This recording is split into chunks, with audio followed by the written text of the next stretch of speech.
Welcome back to another MobileSentrix tips and tricks. My name is Derek, and today I'm going to be talking about something brand new that MobileSentrix is coming out with, and that is an aftermarket display for the iPhone 14 Pro Max. Now, it's been a long time coming. We finally have an aftermarket display for this model. However, there are some major drawbacks.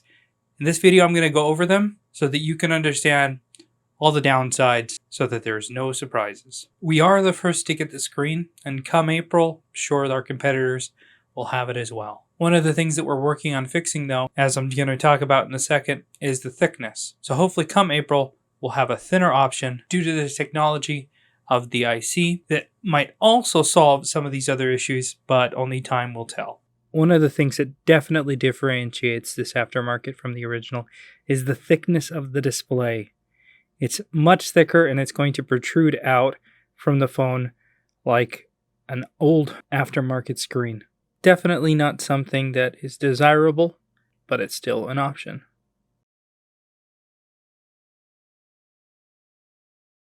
Also, the screen is going to lag substantially. You can see here the two examples when moving it around. It's not as responsive, and it lags when you move your finger. It's not a smooth scroll. There's definitely a difference when it comes to the lagging.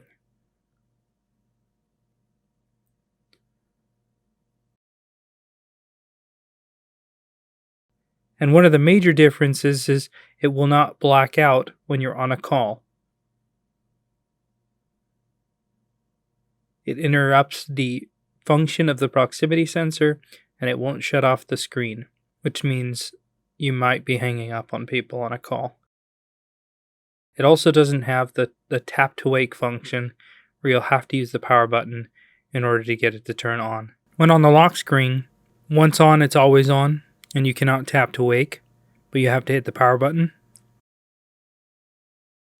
When touching with 4 fingers, it messes up sometimes, which isn't a huge issue, but just something to note. And you'll notice that it doesn't always sense when 4 fingers are touching the screen. And one of the more noticeable differences is the brightness. When dragging the bar to change the brightness, there's a big difference between an original and this aftermarket screen. So there you go. That's basically everything that you need to know about the aftermarket screen for the iPhone 14 Pro Max. You now have the option to offer it to your customers as a cheaper alternative with the drawbacks that it has. Some people may not care because of the cost, something that you're going to have to balance out and see. But because the industry basically demanded for an aftermarket screen, we've come through. And hopefully we see many improvements soon to come. Thanks a ton for watching. We'll see you in the next video.